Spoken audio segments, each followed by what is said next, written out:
Hello and welcome to the Heavy Corner. I'm your host, Annalise, and I hate recording intros. Part of the thing that I procrastinate most is recording these because I do it separately, which I know it's a terrible idea because I hate doing it later and I'm sitting here awkwardly in a room on my own looking at a screen, trying not to script it so I don't sound like a robot, but also trying not to ramble on way too fucking much before the show even starts. Thanks for everything, guys. Thank you for following me on Facebook and Instagram and Twitter and YouTube and wherever else, and would really appreciate if you guys are enjoying these episodes so far. If you come over and hit follow or subscribe to whatever platform you're using to hear these on. If you want to rate the show, that would be incredible. If you would like to leave me a review, please don't tell me I'm shit. I say that enough to myself, so I don't need to hear it from you guys. But if you do have something nice to say, that would be lovely. It would make my day. Anyway, if you are wondering who our special guest is this week, it is a friend of mine. I've known him since high school. I went to the Australian Institute of Music in Year 11, and I only stayed there for Year 11, sadly, before going to another high school, which I hated so much. But in that one awesome year, I got to meet James Ivanyi, who is a stellar human, and he is, amazing, stupidly talented. Self-taught. Who knew? Not me. So please do have a listen to this episode and where I ask him all sorts of awesome questions, a little bit about our history and, those good old days back at AIM and some of the first bands that he was in and what sort of inspired him to get to where he is today. Advanced apology to all the music nerds out there. I don't ask any tech questions in this episode, so please don't get your hopes up. That's not happening because I know nothing about guitar. I can play a handful of chords and sing along, and that's about it. And then I rely on my awesome friends to do the rest. So enough rambling. I'm going to shut up now. That's my intro. Thank you for persisting. And here is the interview with James. Shall we jump into it? Let's do it. How old were you when you first picked up a guitar, and what was the driving force behind that? I don't know how old I was, but I actually played the drums first. That was the first instrument that I played, and I picked that up really young. I mean, my father was a drummer, and so I kind of just had it in the family and in the blood, and he encouraged it. And so I want to say, I don't know how old one is when they're in year 4 or year 5, but I kind of specifically remember being at the primary school that I was at. That's how old I was when I started playing drums, and I did that all the way up until I was in high school. And I think I only picked up a guitar for the first time when I was like 17. It's kind of late in the game as far as, like career guitarists go. So it was kind of late. And I was staying at a friend's house and his older sister had an electric guitar sitting around. And I remember being like, oh, that's cool. And it had like Jerk and Tool stickers on it. And I was like, oh, this is cool. And I just started noodling around with it. And I was just immediately taken with the idea of being able to write the song, which is something as a drummer you can't do. And I asked if I could borrow the guitar because she'd just tossed it in the corner, never to be used again. And I guess the rest is history, so they say. So I was about 17, and like from day dot, I just never put it down. I kind of fell in love with it very fast and then kind of committed my whole existence to trying to get better at it. So does that mean you're self-taught, or did you take lessons, or a bit of a mixture of both? Yeah, I would predominantly say self-taught. The only guitar lessons I had, you could count on one hand. I went to a few. It got to this point where I think my mum identified that, it was something that was really important to me, and she wanted to try and see if, she could invest in that pursuit. So she did sign me up to some guitar lessons, like at our local music shop or something. And it was really interesting. The lessons were terrible. The guy, he didn't care about what I wanted to do or what I was interested in. He was very much so just like, learn this boring stuff, which in hindsight is probably really important. But at the time, I just wanted to rock. Yeah, I know that feeling. So it turned me off the guitar in like a massive way. I went twice, and then I was like, I don't know, I'm over it. I don't want to do this homework. I hate, this is no fun. And thankfully, my mum was like, look, we'll try somewhere else one more time. We'll try another teacher. And so I went to this other local music store, and it was very ghetto. Like the the lessons took place in the kitchenette out the back. Nice. And but I met this great guy there. His name was Peter. I just remember, like, straight away he was like, "So what do you want to know?" And I was like, "What do you mean? What do I want to know?" I was expecting to get bombarded with boring homework again. He was like, "Anything. Just what do you want to know?" I was like, "Oh, do you know this Led Zeppelin riff?" And he just played it and then showed it to me. And I was like hooked on guitar forever from that point. He just made it really fun. And I think I had probably about 3 lessons with him until I went to my 4th one. And sadly, he had just vanished. Some bad things had happened in his life and he never came back. And I never got to do lessons with him ever again, which was pretty heartbreaking because I was really attached to him and the lessons. But I did continue on. He infected me with the motivation to keep doing it. There used to be a cafe here in Double Bay called DB's that was open 24 hours a day. So it became quite a haunt for artists and people of the night, if you will. And so when we would rehearse back in my old band, this had always been after work, midweek, finish at midnight, getting home by 2 kind of thing.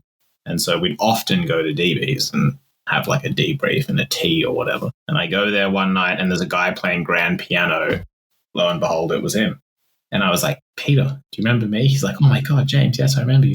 And we ended up hanging there for the whole night. And he told me, a bunch of he suffered some tragedies in the family and he kind of moved overseas and blah, blah, blah. So I did get to reconnect with him and I told him that I can, found out that I was a career guitar player, which made him very happy at that point. Yeah. Those were the only kind of formal lessons I had. Obviously, I went to the Institute of Music to do HSE and the music diploma. So I suppose I had some kind of music teaching influence brought on me there. But those are the really only official guitar lessons I had. Yeah. Mostly self-taught. No, that's awesome. I am so for just trying to teach yourself anything. Yeah, I think that is important, especially at the beginning. I know, I guess that stage was okay, I really need a professional to step in and guide me a little bit.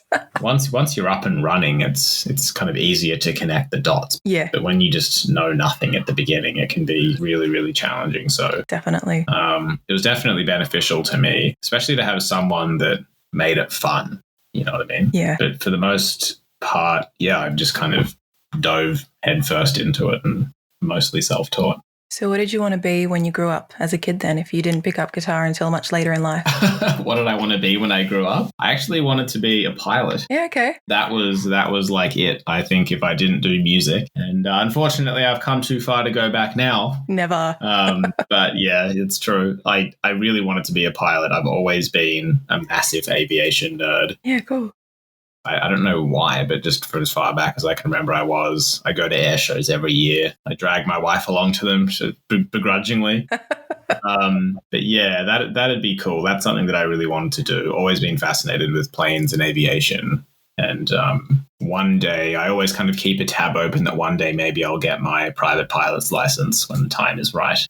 But yeah, that's probably what I would have done, I reckon. That's a cool plan. I think you should definitely still get it. Why not? Yeah, maybe. We'll see. We're not that old yet. Fly myself around on tours. It'd be very handy. Yeah, maybe Bruce can teach you. Yeah, totally. Right? What a boss. What a god. Absolutely. So were you in any other bands before Transfix, or was that the sort of start?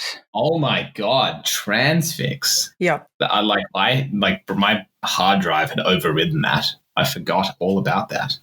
Yes, Transfix, my lord. So that was the band I was in when I was at AIM. Yep, that's when we met.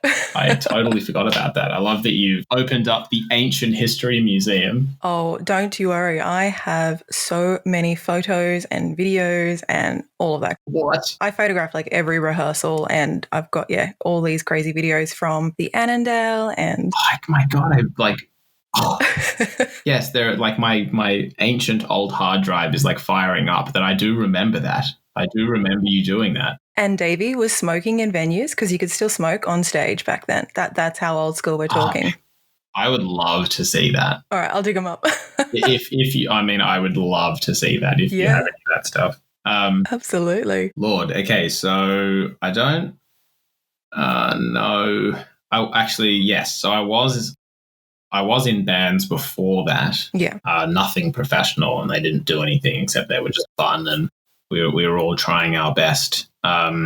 I was in a band in high school called Schnitzelfoot. Oh, cool. Yep, that's just what it was called. What sort of style are we talking? It was like kind of grungy rock. I think it was all we could manage at the time. Nice. It was with myself and a couple of local Bondi skateboarder boys that were kind of in my circle. Yeah, but it didn't do, gigs or anything. I think it was more just like a fun escapism and just just a healthy thing that we all did together. I think maybe Transfix was the first band that I ever did that got out and did public shows and stuff like that. I'm still cranky that my mum didn't let me go to Metal Stock that year. Like, I still have a grudge all these years later. Yeah, so. Metal Stock. Yes, that was... I'm bringing back the memories today. You really are. Wow. I have funny stories about that. Oh, please do tell. Well, yeah, here's a funny story about Metal Stock, which was really fun. I mean, it was a great thing. We were, obviously young, very free range and unsupervised. So it was good fun. I just always remember whenever someone says that Metal Stock, I remember like being embarrassed to my core at the fact that my mum, she was so sweet. She wanted to like support my like musical endeavors. So like her and a friend came all the way out to wherever that place was in the outback, wherever the hell it was. Was it up at Scone? Yes, Scone. That's right. Yeah. And they, got a hotel and they came, and my mum, like just such a classic mum. I think it was over Easter. Yes. That sounds about right. I think it was like an Easter thing.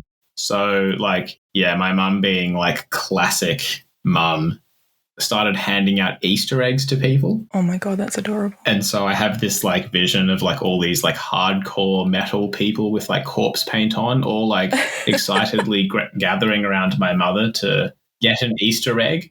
And my mum was like, "That's my boy James," and it was, looking back on it was very sweet. It was very embarrassing at the time. I can imagine, but no, that is totally adorable. Yeah, pretty funny. My mum just handing out Easter eggs to all the true metal boys. Hey, we're all softies at heart. So yeah, Metal Stock. My God, you are definitely cracking open the archives. Well, that's the thing. Like, I was thinking about it. So pretty much all of the venues that I saw you guys play at and the ones that I would have photographed back then, like, we're all underage. I was, 16? You guys would have been, 17, 18 if you were lucky. Yeah, definitely. Like, if you think about it. So there was, like, the Excelsior. There was the Annandale isn't what it used to be. Definitely not. What was that other one up on Favreau Street? Was that the Excelsior? Yeah. That was a good one. That's right. There's like a Mexican restaurant now. Yeah. But yeah, like, I mean, that gave you guys and probably just anyone who was still, under 18 at that stage, like a place to play. And I know a lot of venues, don't do underage gigs anymore and there's not that many opportunities. So what kind of, like, looking back, like, what sort of influence do you think, having that kind of opportunity had on you to get to where you are now as well? Well, it's super important. I mean, I think when you're young, you just... especially the age that we were when we were doing those things, you don't have perspective, you don't have wisdom, you don't have maturity.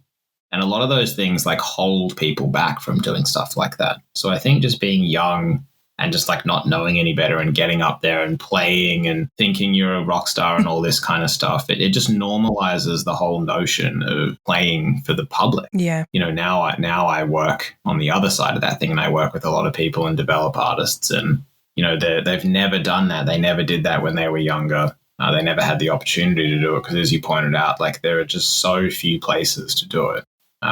It's not like what it was. So I think it was just, really beneficial from day dot, just normalizing the idea of working on stagecraft, playing with your friends, playing for the public. And, playing live is really where the rubber meets the road of the whole musical enterprise. Yeah. So a lot of the up and coming young guys that I know, there's like this over reliance of social media and like lots of performance anxieties associated with it. And a lot of people have, had very little exposure to playing live. And yeah, I mean, in hindsight, it was good. It was good to think that I had that opportunity to do it when we were young and dumb and had no idea what was better. Yeah. Yeah. So like, aside from, meeting some really incredible people when we were at AIM, what are some of your other, good memories and highlights? From the AIM days? Or even like Transfix gigs or anything from that era before we move on to the next era? Yeah, well, I think I look back on our time there and that kind of crew that we were in, and you were in it as well. It was like just some of the best and most wholesome people I ever had the kind of privilege of knowing. I think we were all, we were all the oddballs, weren't we, at this? And I think we'd cultivated such a wonderful little community friendship between the years that we were at AIM. And I feel like everyone in the whole year that I was in, we were all one crew. And I remember being in a high school before that, where, everyone comes into their little cliques and it's all very separate. And I just feel like, that period of my life and all the people in it definitely, I think, were crucial to this idea of like normalizing wanting to be a creative. And at a time where I guess we're kind of young, very young adults and quite impressionable, and there's external pressures to do this with your life and blah, blah, blah, blah, blah. I think it was really good just to, at that important time, be around people that just totally also wanted to do creative things with their lives, kind of against the classic norm, if you will. And just be free to explore, especially with Transfix. And we just had no idea what we were doing. We just had an opportunity to try and emulate what we were seeing from the big boys. Yeah, I look back on it with huge fondness. It was just a lovely time. And I think, as far as I understand, AIM isn't what it was when we were there. It was a wonderful environment that I think cultivated really good people, a really good just energy. Definitely critical for me as far as becoming a musician. I don't think I would have done it if I wasn't there and around those people. No. I can see that looking back, especially, if you picked up guitar at 17. So did you go to AIM as a drummer or did you go as a guitarist? Like kind of half-half. Half-half, okay. Because, you're in year 12 when I got there, so you were fully playing guitar by that stage. Yeah, I guess so. Like it's kind of like, it's kind of hard to remember. I, by that point, had committed for sure, but when I went to the Institute of Music, I actually wasn't sure if I wanted to do drums or guitar. And it's amazing I even chose to do guitar, because when I went there, I felt like I was like the best guitarist in my high school. And then when I came to AIM, I was the worst guitarist at AIM. And so it was extremely stressful. But luckily everyone was cool and pushed me to do it. So it worked out. Yeah, when you were saying that, it's like, I actually think I've got some photos of you behind a drum kit at AIM in the rehearsal rooms. I'll do a dig. That'll be my project after this. Please dig away. I would love to see that. That would be a trip out. So from my memory, the next band you're in was Paradigm. Yeah. Is that right? Yeah. And so what are some of your memories from that era? Yeah, it's really funny, actually. I haven't spoken about Paradigm in like a decade. And just today, randomly, I was working with a client of mine whose record I'm producing. And he was like, oh, man, I just really want to check out Paradigm and check out your old band. And it's just so funny that today here we are talking about it twice. I think, looking back on Paradigm, I think it was the band that was in play for me to transition from like hobby guitar play into potentially taking it into a more professional place. Mm-hmm. When you're in your early bands and those kind of things, you're limited to working with people that are like in your immediate social circle. So the kind of talent pool is like small, but you grow together as much as you can. I think with Paradigm, I was able to work with people that we kind of picked, for the skills, and the band had a few like member changes along the way, and I feel like eventually it got to a point where the band was good and it was well respected as a contender in the kind of domestic metal scene, and we ended up doing some good tours and some good shows and playing with some big international bands. And so and I look back on it really fondly.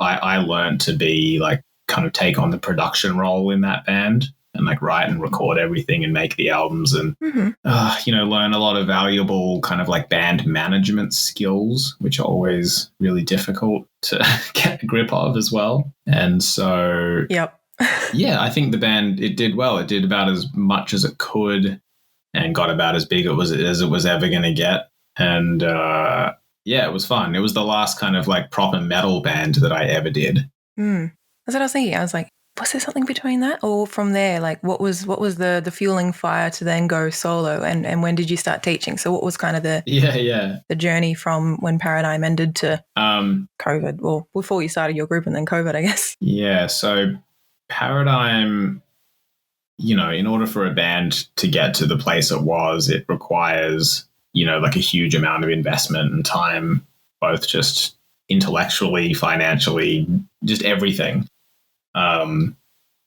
And I guess just like it had a lot of traditional band teething issues. We were all young men going different ways. People had girlfriends and jobs and only X amount of annual leave and all kinds of things that they were kind of having to balance.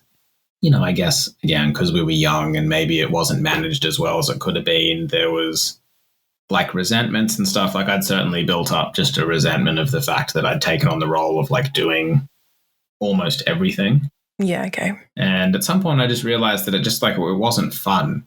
So it was fun for ages. And then the thought of doing anything in the Paradigm sphere just became kind of like this taxing, mental, exhausting place to be in. Yep. And it just got to this point where I kind of stopped enjoying music and stopped enjoying playing. And I caught myself thinking, look, it's not that I don't enjoy music and that I don't enjoy playing guitar. I think it's just a lot of other things.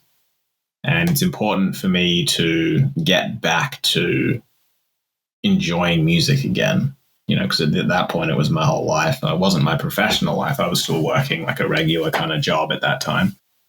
So I just decided that in an attempt to save the band and also just save my own passion for music, I would just take a year off. Yep. And just write an album for myself, just like an instrumental album where I kind of did everything. I had zero intentions for it to go beyond my like immediate friend circle. And so I just did that. And through the course of that year, I guess because I steered the ship for Paradigm, the band kind of collapsed and everyone went their own ways, and that was fine. But I'd then done this instrumental record, which like I said, really had no intention of doing anything with. But through the Paradigm thing, I'd become friends with like lots of other international guitar players and musicians, and I kind of involved them in the project. And eventually just released the album. I had no idea there even was an instrumental guitar scene happening at the time. I really had no concept of any of that. I just kind of plopped it out there. And randomly it did like really well. Like lots of people were really interested in it. And it was kind of like, an important stepping stone into, being introduced to some international companies and other international musicians, and kind of like found myself as having that as the main gig. I'd kind of like inadvertently transitioned into doing this kind of instrumental guitar thing. And at the time, like I said, I didn't know, but at the time there was like a big resurgence of instrumental guitar music out there in the scene. And I guess I got kind of placed into that wave of young guys coming up and doing instrumental guitar music. And yes, here we are. Timing is everything, isn't it? Definitely. Just throw it out there and, Yeah. So that's it's funny how that works out. I really had no intention of ever doing instrumental guitar music or being a guitar guy. Yeah. But it just kind of worked out that way, which is interesting. It's very cool. All right, I'm going to put you back into that mindset. Like pretend we're back in the AIM days, rehearsing in the studios, drinking like way too much caffeine at Bar Tosca. Doing amateur photo shoots in the alleys around Favo Street. Now, did you ever think that you would ever have your own signature guitar? Definitely not. Definitely not. Tell me about that. What was that process like? I know you had a bit of a partnership with them, and then sort of how did it go from there, really? Yeah, I mean, look, it's just so crazy, even still. Like, I was telling my wife, I try not to actually think about it that much, because whenever I start to actually try and intellectualize the fact that that's a thing that has happened, I have this like computer meltdown of the brain. So yeah, I mean, obviously, definitely not. Especially because I've always harbored these strange feelings of feeling like a phony guitarist, because like I just never had that like, guitar number one kind of thing. So yeah, like, I'm aware that it's kind of, a very, very significant honor to be the receiver of, and very few people ever get that opportunity. So I definitely didn't anticipate that happening. The fact that it has happened, I think, is still crazy. And I don't know if I'll ever get used to it. I thought that when it was released, then I would be used to the fact and the concept. But no, I'm definitely not. Every time I see it or I remember that it's happened, it feels very, very like it's happened to someone else. Yeah. But so I'd been with the company Sir Guitars for 10 years before that happened. And so over that time, I suppose, we'd formed like a really great relationship and friendships. Yeah, okay, wow. It's a long time. And they've seen me go from pretty much the end of Paradigm to today. So yeah, it's a wonderful honor and very, very humbled that it's happened. And I don't know if I'll ever get used to it, to be honest. You don't have to. Well, tell me about NAMM. What are those experiences like for someone who's never been? Like, what is it? Well, I mean, you'd love it. If you're just like a music fan and, and enjoy existing in the music sphere, it's just cool. I think I've been 9 or 10 times now. I can't remember. It's one of those. It's absolute madness is the first thing. It's like, I think it's the biggest convention of any convention in the world. So NAMM is just enormous. So many people go to it. It's really crazy. Like I said, I've been that many times, and every time I'm there, I'm like, my God, this is just insane how big it is and how many people are here. But the best bit about it, obviously, there's all the gear nerdery because all the companies release and then exhibit all their new gear in this one spot. So everyone's kind of nerding out over the gear. But the best thing around it is that just kind of everyone that's relevant to you and your existence and all your friends from all over the world, everyone's just like in one spot for 1 week. Yep. So it gives you this really great opportunity to hang with people that are separated by different countries and stuff. Everyone can just be together. For me, NAMM is all about the hangs. It's the chance to see all those guys, line up dinners, have big nights. It's kind of like the whole internet becomes real people for like 1 week. It's always good fun. That's cool. All right, I've got a couple more questions. So let's talk about touring and tell me your worst tour story or memory that you're happy to share, of course. Oh, man. Well, I mean, there would be many bad things that have happened.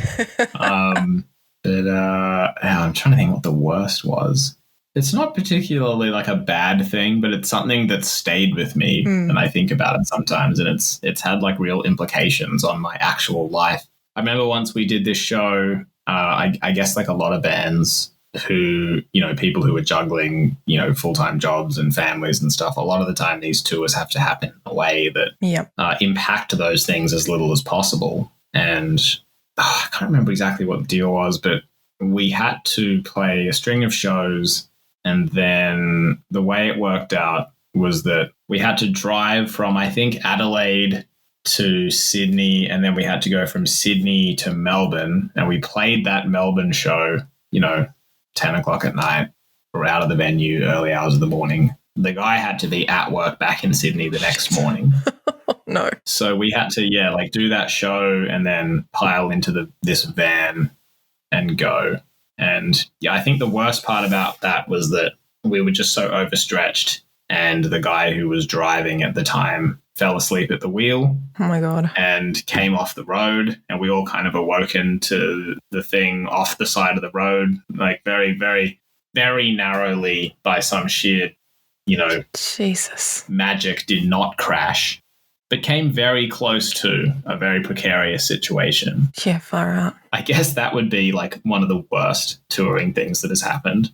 But yeah, I mean, look, all kinds of stuff. We've arrived in cities and guitars haven't arrived on the plane, and like all kinds of stuff.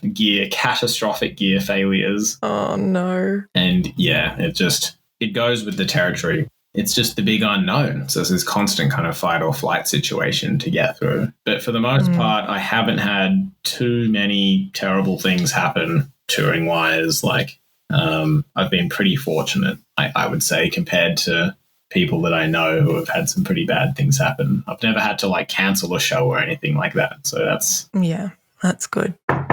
That's a good thing. Yeah. Yes. And do you have any bucket list festivals or venues that you'd like to play? like in a dream world, no limitations, no restrictions. Oh, no limitations. Well, no limitations. Yeah, I mean, definitely. If I was just to kind of fantasize about playing some venues, even here, I would love to play at the Enmore Theatre. Yeah, cool. It's a venue that whenever I'm there, I mean, it's such a beautiful theatre. I always find that it sounds lovely and it's such a great place. I would love to play there. I would love to do Red Rocks in the US. That'd be cool. Which, I mean, just what a surreal experience that would be. Just that whole outdoor, like the way it looks, the way it presents is just so amazing. I mean, look, you pick the famous venue and I want to play it. You know what I mean? Yeah. It's a silly question, but Sadly, I don't know if that'll happen, but we'll see. My stuff, I think, will mostly be reserved to small niche clubs, but maybe someday, at the very least in my fantasy imagination, that could happen. And what about if you could go on the road with any band or muso, dead or alive? Who would it be? Dead or alive? God. Just to make it, more difficult to choose. I mean, it's so difficult to pick. I mean, I have a big soft spot for kind of like the classic era of like rock and prog, like late 60s, mid 70s kind of bands. It'd be great to tour with any of those bands that were there at kind of the birth of rock. I think would be incredibly fascinating. Yeah. Like, Zeppelin, Purple, any of those kind of groups that were there when rock music was being invented, I think would be incredible. Yeah. Obviously, those bands have nothing to do with the kind of music that I do, but I think is just it would be deeply fascinating to be able to fly on the wall that portion of time, Yeah. Sometimes I think about the fact that members of, say, Led Zeppelin are alive. I get so tripped out by that because in my brain they're like these, emperor gods from a day gone, but they're still alive. And it's amazing to me to think like what they've seen, what they know. Yeah, my anytime someone's like, oh, if you could invite anyone to dinner, dead or alive, who would it be? Mine's always Brian May, because I feel like he'd tell the best fucking stories you've ever heard. I mean, imagine the first person experience of like what he's lived through. Yeah. It's just like, yeah, so those kind of things, I guess, in the fantasy universe, definitely. I mean, there's heaps of, great artists in the instrumental world that I'm in now that it'd be great to line up some tours and do things with. Touring has not been a big part of what I actually do as far as my musical existence. I'm looking at doing a lot more of it over the next 24 months to kind of change it up a little bit because I've put out a lot of music over the last few years. Yeah. I'm just keen to get out of my house post-COVID. Yeah, that'll do it. So, yeah, definitely looking to do quite a bit more playing. The band are all on board. We're kind of on the same page there. So that's going to be the focus of the next 24 months. Well, it kind of leads into my next question quite nicely because I was going to say it's been nearly 4 years to not quite the date because I think it was September 23rd. And I only remember that because that's where I met my now partner at the gig where you and Taranto played. Oh, no way. So it's kind of like an anniversary for us. Oh, awesome. What are you looking forward to most about those shows that are coming up? And obviously I've known Taranto for quite some time as well. So what's it like, getting back together and playing, gigs with people you've played with before and bringing that sort of vibe back? Look, I'm so excited for it. I'm definitely nervous about it as well. I think we all are a little bit just because, we haven't played in a couple of years and we're also playing a lot of new material and material that is like, difficult to pull off, I think, in the live setting. So we're going to be doing some of the Sigil material, which is an acoustic album. I'm going to be playing the acoustic live, which is something we just haven't done before. So there's a big element of just first time things attached to this, which is both exciting and terrifying at the same time. Yeah, cool. But yeah, just to get out there and play those songs live for the first time, I really can't wait.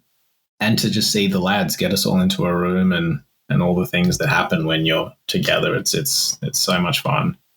And I'm so stoked to be bringing Taranto out because he's since, rightfully so, blossomed into, being considered, without hesitation. Like he's technically one of the best guitarists alive and to ever do it. It's incredible. And I think a lot of us who have known him have kind of always known that, but I don't think he was very visible until he started releasing music, with the Helix Nebula and also with his now instrumental stuff. He's getting the recognition that he long deserves. Yeah. And so it's crazy cool to bring him out on the shows, and his band are also really good guys and are keen to do a lot more playing as well. So it should be fun. There should be lots of notes, I imagine, through the evening. I'm sure it's going to be incredible. Yeah. So, and Stevie T is the man. Watching him play live is awesome. I saw him play for the first time not too long ago when he was opening up on a Pliny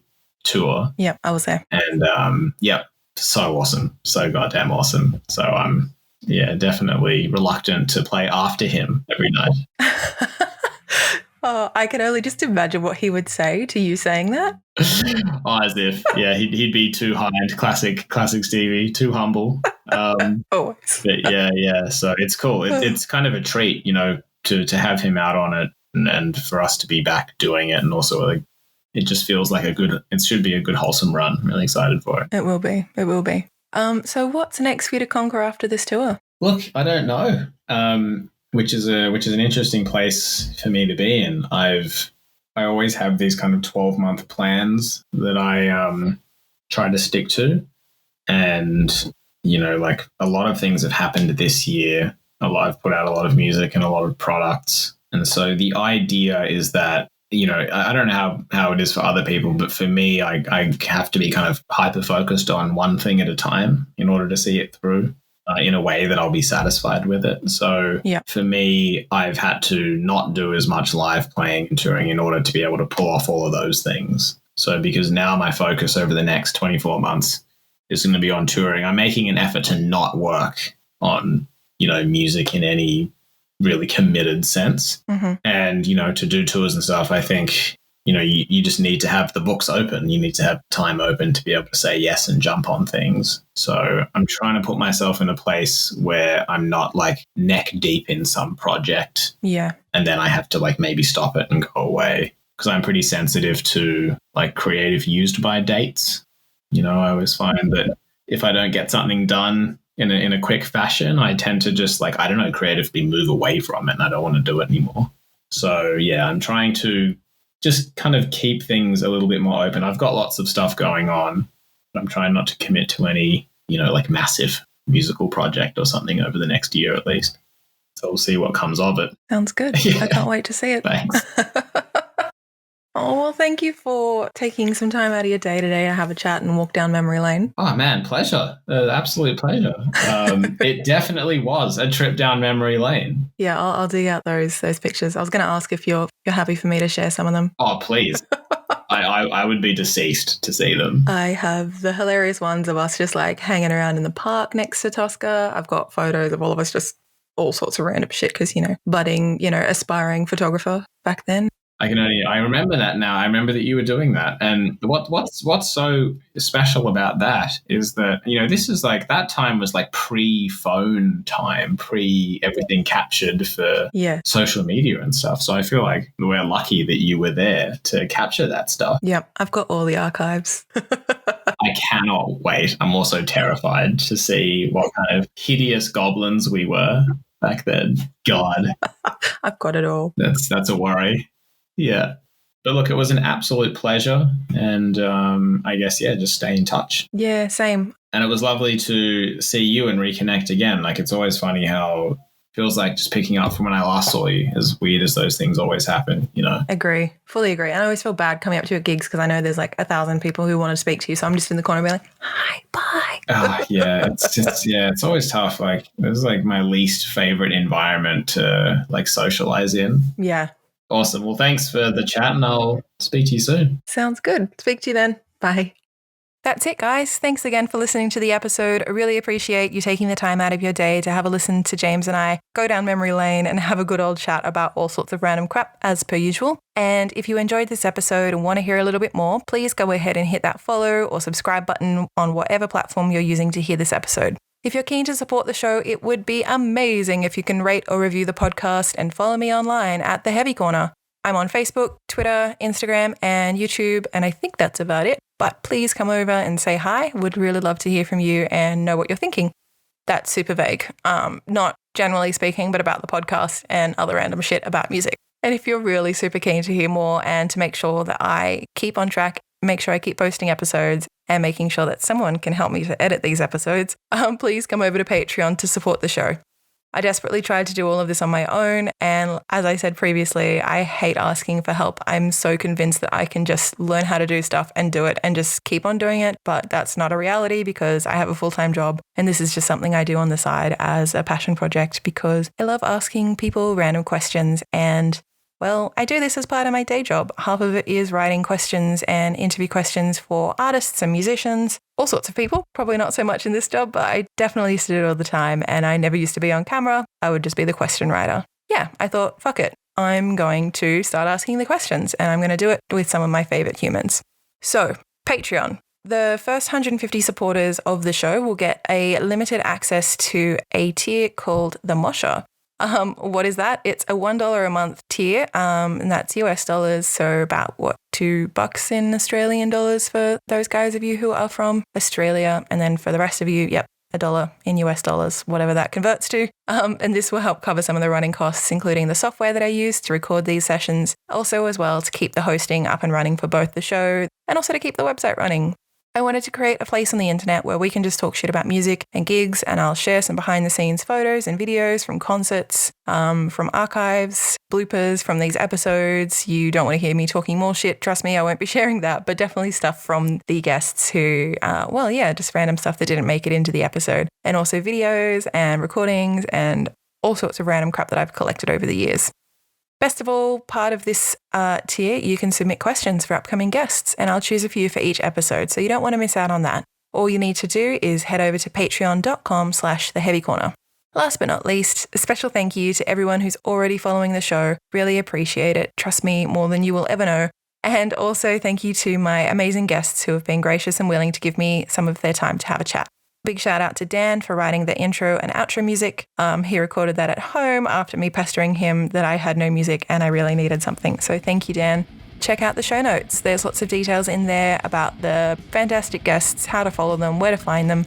Also some information about the people who are now helping me to put this show together so that I can ensure it comes out once a month on time and that I don't go another 8 to 10 months between episodes. So thank you again and see you next time.